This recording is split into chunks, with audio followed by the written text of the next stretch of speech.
नमस्कार दोस्तों, मेरा नाम है अभिमन्यु और आप देख रहे हैं मेरा चैनल इंजीनियर ड्यू। चलिए दोस्तों स्टार्ट करते हैं और मैं आपको इस वीडियो में मैं आपको बताऊंगा कि कैसे हम विंडोज़ सिस्टम में कुछ चेंजेस कर सकते हैं जिससे हमारी जो परफॉर्मेंस है वो जो है थोड़ी बेटर हो सकती है, या फिर आप ये कह सकते हैं कि अगर आपका सिस्टम थोड़ा ओल्ड हो गया है या कुछ लाइक आपने 2-3 साल पहले ख़रीदा है, अब उसकी परफॉर्मेंस जो है, या फिर आपने न्यू लैपटॉप लिया है उसमें आप क्या कॉन्फ़िगरेशन ऐसी कर सकते हैं कि जिससे आपका सिस्टम जो है थोड़ा अच्छी परफॉर्मेंस हो या फिर इजीली वर्क करे और आपको लगे कि हाँ आपने सही जगह पे अपना पैसा वेस्ट किया है या फिर आपने यूज़ किया है। तो चलिए स्टार्ट करते हैं। पहला पॉइंट है कि वर्चुअल मेमोरी। एक्चुअली क्या होता है कि पहले जो सिस्टम आते थे उनमें जो वर्चुअल मेमोरी की जो ज़रूरत होती थी वो कम होती थी, लेकिन आजकल जो ऑपरेटिंग सिस्टम आप यूज़ कर रहे हो या फिर आजकल जो ऑपरेटिंग सिस्टम जो है वो आ रहे हैं उनमें क्या है कि बहुत ज़्यादा वर्चुअल मेमोरी की ज़रूरत पड़ती है परफॉर्मेंस करने के लिए। तो मैं आपको अभी दिखा देता हूँ सिस्टम में कि कैसे आप वर्चुअल मेमोरी जो है आप इंक्रीज कर सकते हो प्रॉपर तरीके से, और स्टेप बाय स्टेप मैं आपको दिखाता हूँ कि कैसे आप यूज़ कर सकते हैं। इसमें बेनिफिट क्या है कि आपकी जो परफॉर्मेंस यानी जो प्रोसेस के लिए मेमोरी की ज़रूरत है वो आप सिस्टम में इंक्रीज़ हो जाती है, जो कि हमारी हार्ड डिस्क से यूज़ होती है, इसलिए वो आपका बहुत ज़्यादा इफ़ेक्ट करती है आपके सिस्टम पे। चलिए देखते हैं।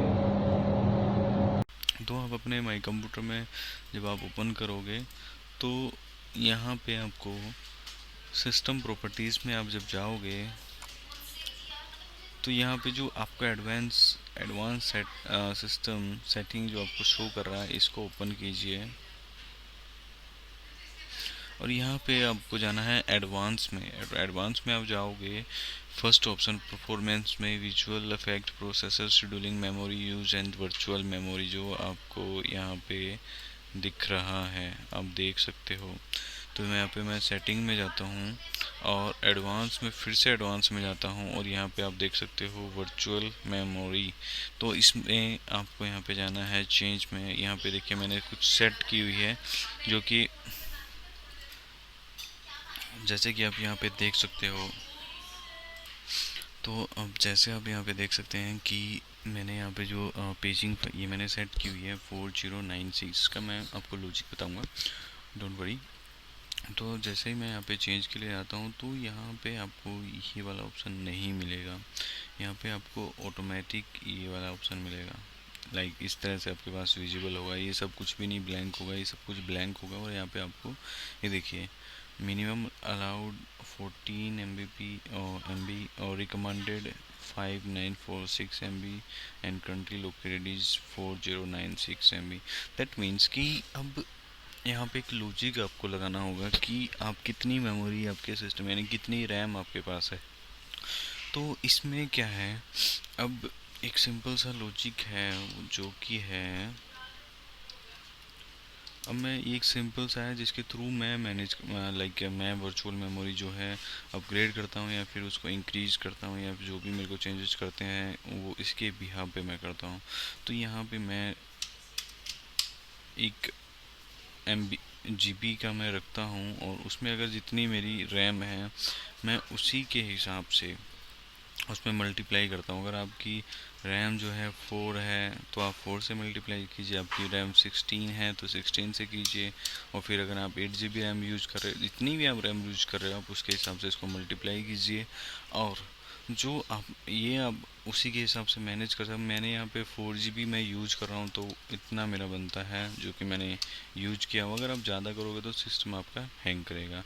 और एक अमाउंट है, मैंने पढ़ा था एक जगह पे, अभी मेरे को थोड़ा सा याद नहीं है, लेकिन जो ये अमाउंट मैंने डाली हुई है मैक्सिमम के लिए, ये ही वैल्यू हमारी ऐड होती है 65,558 आप यूज़ कर सकते हो मैक्सिमम के लिए। तो जो आपको मैं लॉजिक बता रहा हूँ वही लॉजिक से आप यहाँ पे कर पाओगे जैसे कि मैंने यहाँ पे किया हुआ है। और आप यहाँ पे सेट कर सकते हो। इसके बाद जब आप फर्स्ट टाइम करोगे तो उसमें आपको शो करेगा कि आपको एक बार सिस्टम आपका रिस्टार्ट करना पड़ेगा। फिर इसके बाद आता है कि आपने लाइक अगर आप न्यू लैपटॉप या अपने न्यू सिस्टम ख़रीदना चाहते हैं या आपने ख़रीदा है, तो उसमें आज अगर आप विंडोज़ 10 यूज़ करते हैं तो मैं आपको एक बात बता देता हूँ कि विंडोज़ 10 में जो मेमोरी यानी जो रैम जो यूज़ करते हैं, सिर्फ विंडोज़ 10 जो ऑपरेटिंग सिस्टम है वो यूज़ करता है 2 GB। यानी आपको मिनिमम 4 GB, या फिर अगर आपको अच्छा अपना सिस्टम ओके यूज़ करना है या फिर आपको अच्छा सिस्टम यूज़ करना है तो आपको 8 GB, माफ़ कीजिएगा, 8 GB मेमोरी आपको यूज़ करनी होगी उस सिस्टम में, तभी आप सिस्टम की परफॉर्मेंस आपको अच्छी मिलेगी।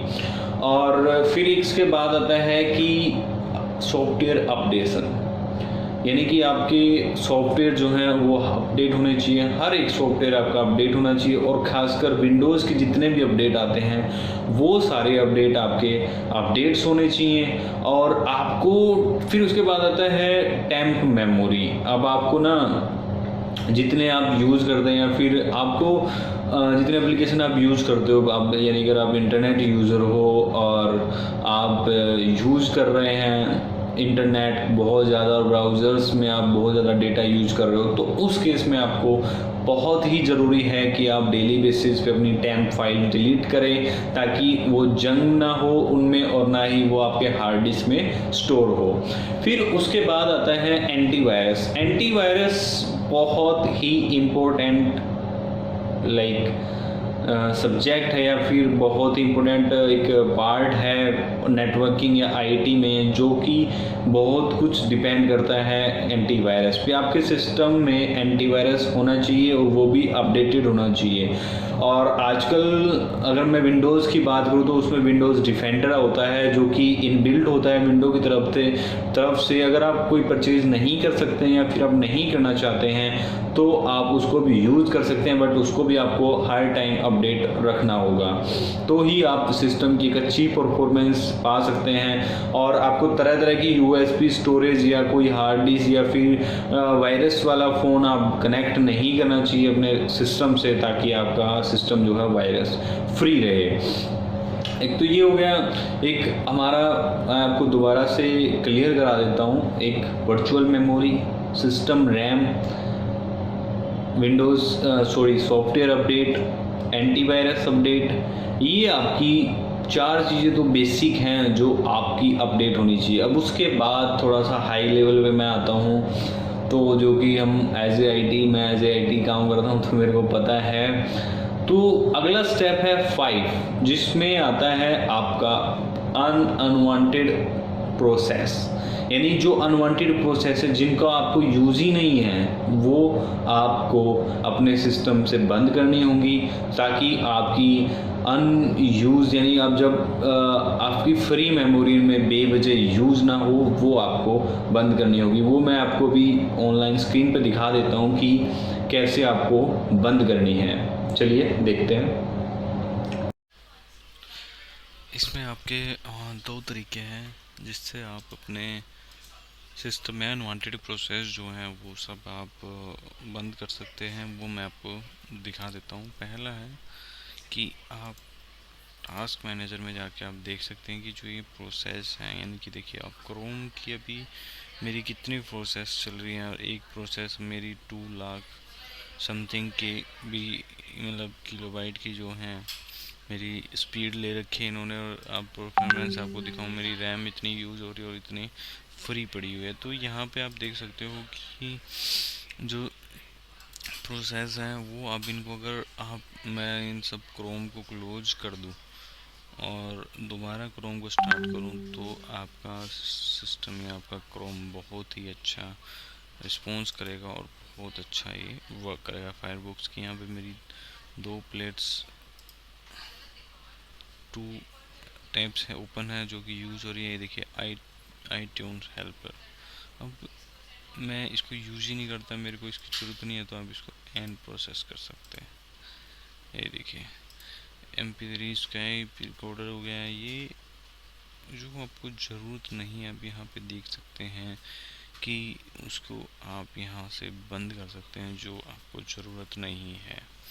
फिर उसके बाद सर्विसेज में अगर मैं बात करूँ कि सर्विसेज की मैं यहाँ पे बात करता हूँ,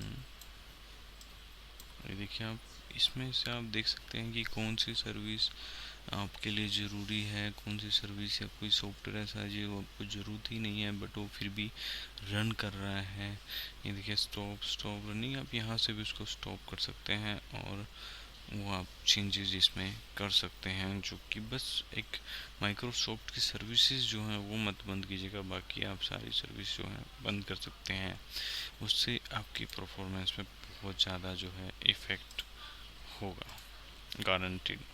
फिर इसके बाद दूसरा ऑप्शन है कि आप रन में जाएं और msconfig जो है टाइप करेंगे तो आपके सामने एक विंडोज़ जो है system configuration open, normal setup, diagnostic startup, selective startup, यहाँ पे आप देख सकते हो ऑप्शन। यहाँ पे सर्विसेज हैं, ये देखिए आप यहाँ पे आप जो सर्विसेज हैं उनको अनेबल और डिसेबल कर सकते हैं, जो कि आपको ज़रूरत ही नहीं है। देखिए आप ये ऑटो बैकग्राउंड अपडेट सर्विस, आप इसको ज़रूरत नहीं है तो आप इसको हटा सकते हैं, ताकि आपका सिस्टम जो है स्टार्ट होगा तो वो इनके पास जाएगा ही नहीं और ये सर्विस स्टार्ट ही नहीं होगी। अभी एनी डेस्क है, इसको भी हटा सकते हैं।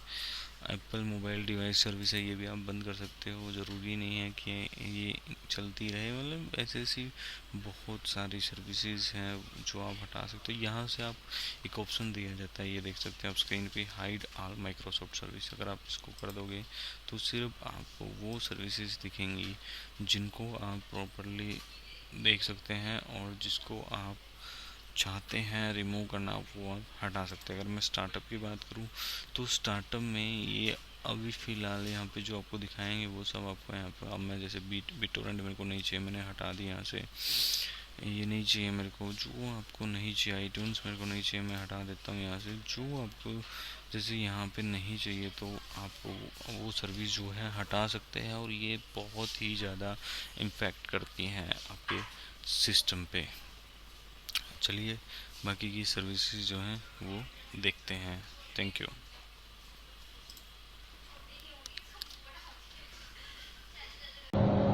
फिर उसके बाद हम बात करते हैं अनवांटेड सॉफ्टवेयर, अनवांटेड एप्लीकेशन। कोई भी एप्लीकेशन हो, यानी आपने आपको रिक्वायरमेंट हुई एक एप्लीकेशन की बिफोर 1 मंथ और आपने उसको यूज़ कर लिया, अब वो आप उसको यूज़ ही नहीं कर रहे, तो बॉस आप सिस्टम में क्यों रख रहे हैं, उसको हटाइए। आपकी मेमोरी यूज़ कर रहा है बेवजह में। तो उसके बाद आपको जो आपकी अनवांटेड सॉफ्टवेयर है उनको इंस्टॉल कीजिए। जो भी आप नहीं चाहते, आपको ज़रूरत ही नहीं है, उसको हटा दीजिए। कोई ज़रूरत नहीं है रखने की। अगर आपको विद इन फ्यूचर या कुछ दिन में आपको ज़रूरत पड़ती है तो आप यूज़ कर सकते हैं। एक ये हो गया आपका पॉइंट। और 7 पॉइंट ये है कि जब हमारा विंडोज़ स्टार्ट होता है उसमें बहुत सारी सर्विसेज होती हैं, वो आपको जो है बंद करनी होगी। जिनकी ज़रूरत नहीं है वो सर्विसेज आपको बंद करनी होगी। और ये वीडियो थी आपके सिस्टम को अच्छे से चलाने के लिए। तो थैंक यू गाइस इस वीडियो को देखने के लिए, थैंक यू सो मच। और अगर आपको वीडियो पसंद आया हो तो प्लीज़ अपने नेटवर्क में शेयर कीजिए और मेरे को कमेंट में लिख के बताइए कि अगर आपको वीडियो अच्छी लगी या नहीं लगी, यूजेबल थी या यूज़फुल इन्फॉर्मेशन थी। और चैनल को सब्सक्राइब करना मत भूलिएगा। Thank you, bye bye.